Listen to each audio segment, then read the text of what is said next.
amasezerano yose uko Imana yakomejwe n'amaraso y'umwami wacu. isi ni bizavaho, ijuru rikavaho, uwize azabona ayo mase. isi ni bizavaho, ijuru rikavaho, uwize azabona ayo masezerano. Dusome ijambo ry'Imana, igitabo cya mbere cy'Abami, ibice 18, murongo wa 17 tugere kuri 22. Igitabo cya mbere cy'Abami, ibice 17, ibice 18, umurongo wa 17 tugere kuri 22. Ni paje ya 344. Dusome. Maze Ahabu abonye Eliya aramubwira ati, mbega ni wowe n'umuruho wateye Isirayeli? Nawe aramusubiza ati, erega sinjye wateye Isirayeli umuruho, ahubwo ni wowe n'inzu ya so, kuko mwaretse amategeko y'Uwiteka mugakurikira Bali. Nuko none nimuntumire Abisirayeli bose bateranire ku musozi w'i Karumeli, kandi abahanuzi ba Bali uko ari 450 n'abahanuzi ba Sheri basangirira ku meza ya Yezebeli uko ari 400. Nuko Ahabu atumira Abisirayeli bose n'abo bahanuzi abateraniriza ku musozi w'i Karumeli. Nuko Eliya yegera abantu bose aravuga ati, muzageza he guhera mu rungabangabo? Niba muzi ko Uwiteka ari we Mana, nimumukurikire, kandi niba ari Bali, aba ari we mukurikira. Abantu ntibamusubiza ijambo na rimwe. Eliya arongera abwira abantu ati, ni njye njyenyine muhanuzi w'Uwiteka usigaye, ariko abahanuzi ba Bali ni 450. Dusome muri Yeremiya, igitabo cy'umuhanuzi Yeremiya, ibice 30, umurongo wa 3 n'uwa 4. Yeremiya umuhanuzi, ibice 31, umurongo wa 3 n'uwa 4, ipaje ya 739. Dusome. Uwiteka yambonekeye kera ati, ni ukuri nagukunze urukundo ruhoraho, nicyo cyatumye ngukuruza ineza nkakwiyegereza. Nzongera kukubaka, nawe uzaba wubakitse, wa mwari wa Isirayeli we. Uzongera kugira amashako yawe, kandi uzasohokera mu mbyino z'abanezerewe. Amen. Dusoreze muri Matayo, ubutumwa bwiza bwa Yesu, ibice 6, umurongo w'9 n'uw'10. Matayo, ubutumwa bwiza bwa Yesu, turasoma igice cya 6, umurongo w'9 n'uw'10. Nuko nimusenge mutya muti, Data wa twese uri mu ijuru, izina ryawe ryubahwe, ubwami bwawe buze, ibyo ushaka bibeho mu isi nk'uko bibaho mu ijuru. Amen. Ntekereza ko twagize umugisha udasanzwe kubona abandi bantu bagiye baza, twamaze guhana ikaze kubo turi kumwe hano ndetse n'abadukurikiye online. Nitwa Singirankabo Boniface, ndi umukristo wo mu Rurembo rwa Kigali, bo muri paruwasi ya Nyarugenge. Ndi umugabo, ni inshuti y'itorero rya Remera, kandi ntekereza ko ntari uwa vuba. Remera ndi uwa kera. Ndagira ngo mfate umwanya nshimire itorero, kandi nshimire ubuyobozi bw'itorero n'umushumba baduteguriye ibihe byiza by'amasengesho y'iminsi 21 yo kuba mu nzu y'Imana. Tukaba tugeze ku munsi wa 14. Ntekereza ko imbere yanjye haciye abigisha batandukanye n'amakorari, kandi n'inyuma yanjye hazaza abandi, haracyariho iminsi. Ndashimira rero by'umwihariko abaririmbyi twabanye uyu munsi, barimo korari Amahoro ndetse na korari y'ababyeyi baturutse ku Muhima, kugira ngo barabizi ko tuhurira mu bintu byinshi bigiye bitandukanye by'ibiterane by'umurimo w'Imana. Rero Imana ishimwe ko yaduciriye akanzu kugira ngo tuze tubaha ngaha tuganira ijambo ry'Imana. Afite rero umwanya uteganijwe wo kuganira ku mugoroba, ndagira ngo muze kunyemerera mukoreshe neza.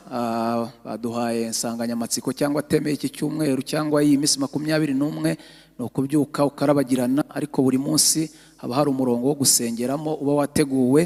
Uyu munsi rero umurongo wateguwe uravuga ngo ni isezerano ryo kubakwa bundi bushya. Mu mugoroba wo guhabwa isezerano ryo kubakwa bundi bushya, muraza kunyemerera nze gukuramo ijambo rivuga ngo ni wowe Imana ishaka gukoresha mu kubaka, ni wowe Imana ishaka gukoresha mu kubaka iby'umwanzi yasenye. Ndavuga ahantu hatatu: ni wowe Imana ishaka gukoresha mu kubaka iby'umwanzi yasenye, mu itorero, mu gihugu no mu muryango. Ndavuga ahantu hatatu: ni wowe Imana ishaka gukoresha mu kubaka iby'umwanzi yasenye, mu itorero, mu gihugu no mu muryango. Aya magambo dusomye ni Imana yayavuze n'akanwa kayo, iyabwira umuhanuzi Yeremiya, iramubwira ngo genda ubwira Abisirayeli. Bari bafite ahantu hatatu basenyutse ku rwego rukomeye, bari barasenyutse, bari baratewe n'inzara ikabije cyane. Mu bintu bisenya abantu, inzara iri ku mwanya ukomeye cyane. Basenywa n'intambara bahuye nayo, basenywa n'ubusuhuke babayemo i Babuloni. Barangije barasenga, babwira Imana ngo twarakubititse ariko tugirira imbabazi. Irangije ituma Yeremiya. Yeremiya ntagihari rero, ubu ni wowe uhari. Ni wowe Imana igiye gutuma kugira ngo habeho kubakikwa kw'abantu basenywe n'umwanzi. Ndagira ngo utangarize ko Eliya ntagihari, Dawidi ntagihari, Mose ntagihari, Esteri ntagihari, Nehemiya ntagihari. Ni wowe. Mw'uyu mujyi wa Kigali ni wowe, mw'iri torero ni wowe, mu muryango wawe ni wowe. Ngiye kuvuga ngo ni wowe Imana ishaka gukoresha mu kubaka iby'umwanzi yasenye, mu itorero, mu gihugu no mu muryango. Ndagutangariza ko aha hantu hubakitse twaba turi abantu badasanzwe. Ijambo ry'Imana dusomye mu gitabo cya mbere cy'Abami ibice 18, havuzwemo umugabo witwa Eliya. Nujya muri Yakobo 5:16 urahasanga ijambo rivuga ngo dore Eliya yari umuntu umeze nkatwe. Ndagira ngo utangarize ko kugira ngo Imana igukoreshe ugomba kubanza ukumva ko nyine mu bantu bariho mu gihugu ari wowe yakoresha ugavuga ubutumwa bwiza, ari wowe yakoresha umuryango ugahinduka, ari wowe yakoresha igihugu kikagira ihumure. Eliya ni umwe mu bahanuzi babayeho. Abateoloji cyangwa abasobanura bavuga ko Eliya ari umuhanuzi w'umuriro. Yahanuriye Isirayeli ari umusuhuke wavuye i Gileyadi, azahungiye mu gihugu cya Isirayeli. Ahageze Imana imukoresha ibintu bidasanzwe. Isirayeli yari yobowe n'umwami witwaga Ahabu. Ahabu yayoboye ari umwami wa 7 mu bami 19 bayoboye Isirayeli. Ahabu agiye kuyobora Isirayeli akora ibintu bikomeye bidasanzwe. Akora ikosa, agiye gushaka azana umugore w'umunyamahanga witwa Yezebeli, amwinjiza mu gihugu, amwinjiza mu itorero, amwinjiza mu muryango. Hari ibintu byinjiye mu itorero, hari ibintu byinjiye mu gihugu, hari ibintu byinjiye mu muryango. Nta wundi Imana izakoresha kugira ngo habeho kubakwa uretse wowe.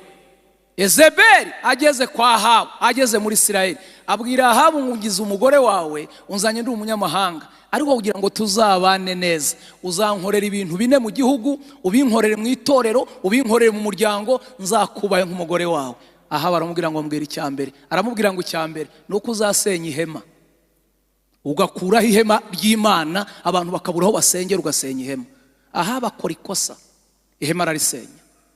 Yezebeli aramubwira ngo icya kabiri nkwisabiye mutware, ugusenya ihema kuraho abatambyi. Bagira gutya abatambyi bose arakubita. Yezebeli aramubwira ati ariko wa mugabo uri igitangaza, urabashoboye, atugukuyeho abatambyi, nkorera icya gatatu, kubita n'abahanuzi. Abahanuzi bose Ahabu arakubise. Yezebeli aramubwira ati wa mugabo we uranejeje, ngaho kuraho ibitambo kureho n'amaturo. Nabyo akuraho. Igihugu kijya mu icuraburindi, abantu babura aho basengera, barasenyuka, baratatana, babura umuhanuzi, babura umuririmbyi, babura umushumba, babura ihema, isi iranyeganyega. Bibiliya yambwiye ngo Eliya arabimenya. Agira ate? Mbega hari ibintu ugomba kumenya muri event y'ejuru abandi batari babimenya. Iby'urugo rwawe ni wowe ugomba kubimenya, iby'abana bawe ni wowe ugomba kubimenya, iby'igihugu n'itorero mu biganza byawe ngo bimenye. Eliya arabimenya. Eliya abimenye yanejeje, yafashe icyemezo kidafatwa n'umuntu uwo ari we wese. Eliya yaravuze ngo kugira ngo Isirayeli imenye ko abantu badapfira gushira, ngiye gukora akantu kubahisha Imana, nongere nubaka umuryango, nongere nubaka igihugu, nongere nubaka itorero. Ndabikora kandi simbikorera hafi. Ngiye ibwami kwa Ahabu, ndebera Eliya azamutse agiye kwa Ahabu ibwami, umugabo mugufi, muto w'impwempwe, nta audience afite, nta wamutumiye. Ahabu yicaye ibwami, ntumbaza aho Eliya yanyuze, agiye kubonabona umugabo muto amuhagaze iruhande. Aramubwira ngo muraho. Undi ati bite byawe? Ati ndi profete. Profete ni iki? Ati ndi umuhanuzi. None se bite byawe? Ati nje guhagarika imvura. Ahabu ati sirashize. Guhagarika imvura? Ubwo se wize he ku buryo uvuga ngo uje guhagarika imvura? Ni iki kiguteye kuza kuyihagarika? Ati amakosa wakoreye igihugu, ukayakorera itorero, ukayakorera umuryango, niya nteye kuza guhesha Imana icyubahiro. Aha baravuga ati byo wowe ntabyo wakora. Ati kubera iryo jambo ryo gupinga, narizi ko nibura nakayihagaritsa gahe gato, ariko kubera kuzanya ibintu nk'ibyo ngibyo, ni imyaka 3 n'amezi 6 izongera kugwa nabitegetse. Ni wowe mbega Imana ishaka gukoresha ukagira ibintu hindura. Aramubwira ngo wabitegetse. Ati si ukubitegeka gusa, ubu tuvugana ndagiye n'ikime ndagitwaye. Ariko hari abagabo Imana igiye gukoresha muri event y'ejuru, ndakwifuriza ko Imana igukoresha. Aramubwira ngo n'ikime nacyo ndakijyanye. Imana iri mu ijuru irebye ibintu Eliya yakoze, iravuga ngo Eliya ntabapfira gushira muri Isirayeli, i Remera, i Kigali, mu Rwanda. Mpabonye umugabo ugiye kunkorera ibintu bikongera bikubakika. Dukeneye abantu Imana igomba gukoresha, cyubahiro cy'Imana kikongera kikaza. Imana ibwire renga ako kantu ukoze, nanjye nk'Imana ndi mu ijuru nari kugakora, ariko kubera kubikoze nkuko nabitekerezaga, nguhaye promotion. Wahagaritse imvura, nawe wari kuzahura n'ikibazo, ariko hari akagezi, hari agasoko, hari isoko Imana igiye gufukura, wongere wubakike, wongere ubeho. Iramubwira ngo nta muntu wakora ikintu nka kiriya ngo inyota imwice. Jya ku kagezi k'ikereti ngo asanga Imana amufukuriye akagezi. Ndagutangariza ko nta soni zizakora mu uyu mujyi, ntabwo uzasabiriza, ntabwo uziba, ntabwo uzakorwa n'isoni. Hari akagezi Imana yateguye, wongere wubakike, wongere ubeho. Eliya ajya ku kagezi ngo k'ikereti, ageze yasanga hari agasoko k'amazi adudubisa. Kandi turashimira Imana mu uyu mujyi, buri wese afite agasoko Imana yamuhaye. Komeza ugafate neza, buriya ni Imana yakaguha. Ni ukuri nta nyota, ntugagacumurireho gusa. Eliya ngo anywa amazi. Imana irebye uburyo Eliya ari kunywa amazi, iravuga ngo hoya, ntabwo umuntu wakoze ibintu nk'ibi akwiye kunywa amazi. Ngo isanga ibikona, soma aya magambo natangaye. Isanga ibikona irabwira ngo hari umukozi wanjye uri kunkorera mu gihe gisa n'iki, akeneye imitsima, akeneye n'inyama. Ese uzi ko hari igikona kiri ku buzima bwawe? Buriya Bibiliya ivuze ibikona ibinyuzuye mu mvugo nyine izimije kugira ngo hatagira abantu bibaza ibintu byinshi, ariko Imana igufitiye igikona ikurinda abagica amababa. Mbega hari abaca ibikona byaca amababa kugira ngo ibyo twateraganirijwe bitatugeraho, ariko icyo Imana yavuze izagikora. Eliya yicaye ku mugezi, abona ibikona ngo bizanye inyama, bizanye n'umutsima. ararya aranywa umwaka umwe, ararya aranywa imyaka 2, ararya aranywa imyaka 3. Ngiye maze 14 Kigali. Buriya nkubwiye uburyo, ariko mana ibikono bikomeze. Wowe emera wemerera Imana, uyibwira ngo ndumva ari ngewe shaka kunkoresha, hari ibikona bizagutunga, wikicira inzira. Ku mwaka wa 3 ngo Imana imurebye iravuga ngo Eliya, igihe cy'akagezi kirashize, jya kwiyereka Ahabu, ariko ubanza unkorera akantu kamwe, unyurire ku mupfakazi w'Isarifati, ukoreye akantu kamwe, ubone gukomeza. Niwo Imana ishaka gukoresha ngo n'abapfakazi babeho, niwo Imana ishaka gukoresha ngo n'imfubyi zibeho. Eliya ngo anyura ku mupfakazi, sinza kuhatinda, yahasanze agafu gakeya, ibyo yagakoreye murabizi, ahasanga ngo utuvuta, abwira umukecuru ibyo agomba gukora, abirangije Imana amubwira ngo aho Eliya jya kwiyereka Ahabu. Eliya ngo aramanuka agiye kwiyereka Ahabu, ahura n'umuhanuzi witwa Obadiya, bigeze gukorana mu gihe Yezebeli yicaga abahanuzi. Eliya ngo ahuye na Obadiya baramenyana. Uyu Obadiya numwe wahisha abahanuzi mu buvumo akajya n'abagaburira igihe Yezebeli yicaga abahanuzi. Eliya ahuye na Obadiya ngo baramenyana, barahoberana. Ikintu cya mbere Obadiya yabwiye Eliya, yaramubwiye ngo Eliya, ni wowe ntiwapfuye? Undi atundebye ubona azapfa vuba. Wabagahe? Ati nabaga kukageze. Wanywaga? Ati si ukunywa gusa nanaryaga. Ahubwo turabona ukonsa ntacyo nabaye. Aramubwira ngo twebwe inzara, inyota, amatungo, ibintu byarakomeye, ubuzima bwabaye nabi. Umva ijambo ryantangaje Eliya yabwiye Obadiya. Yamubwiye ngo genda ubwire shobuja Ahabu, umubwire ko wambonye. Obadiya ati kandi Eliya uzankoraho? Ahabu uramuzi, umujinya uramuzi, umugore uramuzi, ngende mubwire ngo nakubonye, amaze imyaka 3 agushaka, naza asanga ya Mana yari yagutwaye yongeye kugutwara. Ahabu namukizwa niki? Eliya abwira Obadiya ngo ntabwo bamfite, tugende mwiyereke. Yankoze ku mutima Eliya aza kwiyereka Ahabu. Ageze imbere ya Ahabu, Ahabu n'uburakari n'umujinya ahita abwira Eliya ngo Eliya, ni wowe n'ibyago n'umuruho wateje Isirayeli?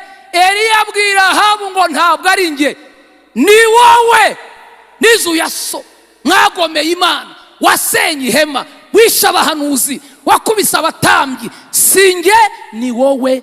Hakenewe abantu Imana ikoresha mu gihe gisa n'iki, bakavuga ukuri uko kuri. Ijambo ryantangaje, Eliya ngo abona Ahabu yabigize intambara. Niyo magambo twasomye. Eliya ahita abwira Ahabu ati ndabona wabigize intambara, ufite abahanuzi, ufite abaturage, fata Abisirayeli, ufate n'abahanuzi ba Bayali, ufate n'abashera bose ubampereze, tujye ku musozi w'i Karumeli, tujye kubaza Imana ikintu cyateje Isirayeli ibibazo. Eliya Ahabu amuhereza abahanuzi ba Bayali n'abashera 850. Eliya azamuka n'abahanuzi ba Bayali n'abashera 850 ari umwe. Mbega ntukeneye groupe kugira ngo ukorere Imana? Reka. Azamuka n'abahanuzi ba Bayali n'abashera 850 ari umwe. Urasabwa guhagarara mu rwego urwana n'ibintu byinshi rumwe kandi ukabitsinda. Eliya ngo baramushorera 850. Bageze ku musozi w'i Karumeli, ikintu cya mbere Eliya yakoze cyankoze ku mutima, yabanje gusana ibyo basenye. Yajyanye imfizi 2. Aravuga ngo ikintu cya mbere Ahabu yakoze cyababaje Imana no gukuraho ibitambo. Yahise agarura ibitambo, afata imfizi 2, abwira abahanuzi ba Bayali ngo tuje hano guhamagara Imana. Imana iramanura umuriro, iyo niyo twese tuzayoboka. None rero tugiye gutamba igitambo. Nimusane igitambo cyanyu, mugomba gutamba igicaniro cyanyu, mufate imfizi mushireho, muhamagara Imana. Ariko kubera ko ari mwe benshi, mubanze, mujye mubareka babanze. Imana yacu ikina finali. Imana yacu iza ku munota wa nyuma. Arababwira ngo ni mubanze. Bafata imfizi baratemagura, bashyira ku gicaniro cyabo. Barangije bahamagara Bayali. Ariko natangaye, bahamagaye Bayali kuva mu gitondo kugera nimugoroba. Aya magambo nyasomye nifatikanije na Eliya. Eliya yarabashinyaguriye, Eliya arabaseka, Eliya nenga Bayali, nanjye Bayali ntegura aya magambo nayigaye ibintu 3. Eliya arababwiye ngo nimuhamagara Imana, barahamagara. Arababwira ngo nimutuze, arababwira ngo Imana yanyu irazerera, irazinduka, ntimwari guhamagara gutya Imana iri hafi ngo inanirwe kubumva. Imana yanyu natwe, izuba riva, imvura igwa, dukodesha, twubatse, tubyaye, tutarabyara, iyacu ntizerera, ihorana natwe. Icya kabiri nagaye Bayali ntabwo yumva. Yari yarabwiye ngo nimukotsore, nimusakuze, ngo barasakuza, bavuza induru, Imana yabo ntiyumva, ariko iyacu irumva. Twavuga gake, twavuga cyane, twavuga twongorera, twavuga dupfukamye, twavuga duhagaze, twavuga tureba, twavuga dukanuye, iyacu igira ite? Irumva. Muri vete y'ejuru ibwire, ifite amatwi, irumva, igira ite? Irumva. Icya gatatu nagaye Bayali nta mbabazi igira, nta mpuhwe igira. Eliya yarabwiye ngo nimufate inzembe, ariko Eliya nawe n'igitangaza, mutemagurane, wenda Imana yanyu nibona amaraso irabagirira imbabazi. Ngo bafata inzembe baribagagura, bahamagara Bayali, ntiyabagirira imbabazi. Ariko icyo dukundira iyacu ni umutunzi w'imbabazi. Yaratubabariye, harimo abagabo yababariye, harimo abagore yababariye, harimo abakomeye yababariye. Imana yacu ni inyembabazi. Eliya arangije arababwira ngo se nanjye mwampereza umwanya nanjye ngahamagara Imana yanjye. Niyo magambo twasomye. Arababwira ngo nimunyegere. Afata imfizi ye, arangije arabanza afata amabuye 12, arabanza sana ibyo basenye. Ni wowe Imana ishaka gukoresha mu gusana iby'umuryango w'iwanyu, ni wowe uzabisana.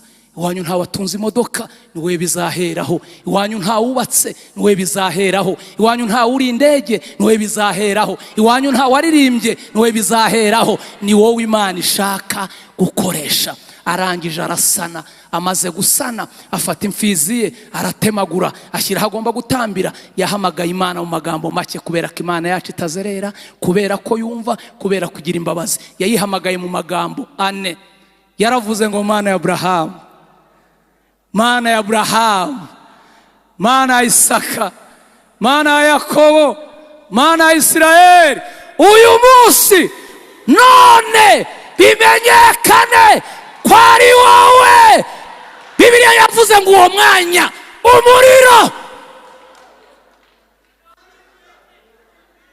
umuriro muri 21, umuriro w'Imana umanuke, ugira ibintu twika, ugira ibintu kongora, wongere wubakike, wongere ugira ibyishimo. Ngo umuriro uva mu ijuru, ngo utwika igitambo kirashya, ngo bikubita hasi ubamye.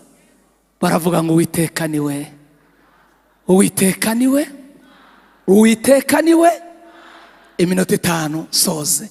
Bibiliya yambwiye ngo Eliya amaze gukora icyo gikorwa, na niyo teme muriho, Mana izaca inzira, ndabizi nzabisobanura neza. Na niyo teme muriho, amaze gukora icyo gikorwa, Bibiliya irambwira ngo arananirwa. Umunaniro wamufata, kandi ntiwakica 850.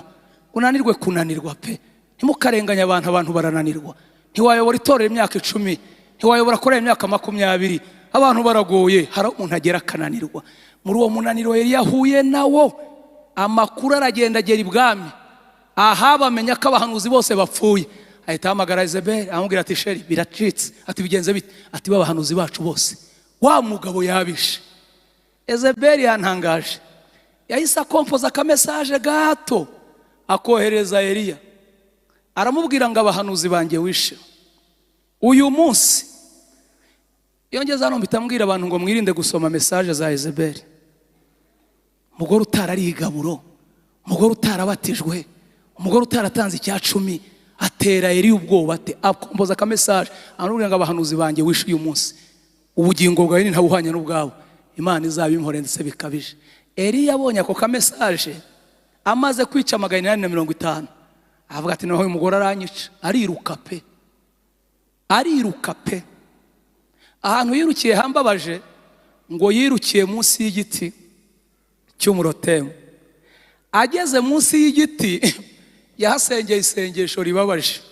Yahise abwira Imana ngo Mana, ubu tuvugane, ndashaka kunyica. ugakuraho ubugingo bwanjye, kuko sinduta abasogokuruza ubwiza.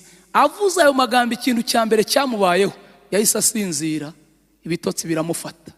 Muri ibyo bitotsi yasinziriye, Imana iri mu ijuru imurebye. Ni handi mwavuze ngo nimubyuke murabagirane. Imana iri mu ijuru imurebye, iravuga ngo Eliya, ntago naguhomba, warankoreye, wampesheje icyubahiro, ntago nakureka. Burya ngo mu ijuru haba imitsima n'amazi Imana yateguye guhembuza abayikoreye.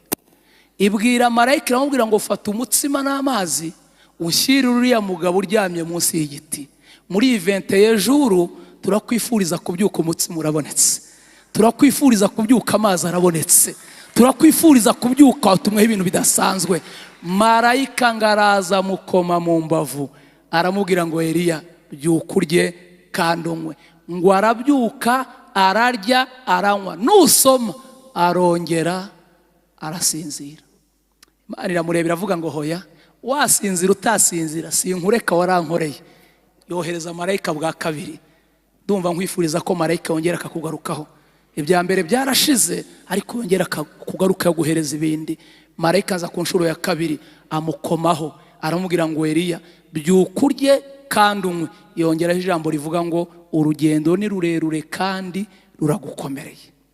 Ngo arabyuka, ararya, aranywa. Iyo nda ngo ayigendera iminsi 40 n'amajoro 40, agera i Horebu ku musozi w'Imana. Agera aho Imana yavuze ibyo izamukorera. Ndakwifuriza kwakira umutsima, ndakwifuriza kwakira amazi, ndakwifuriza kwakira imbaraga zikugeza ku by'Imana yavuganye nawe. Iduhamagara, iraduhamagarira kongera kutwubaka, kandi tukaba tugize dute?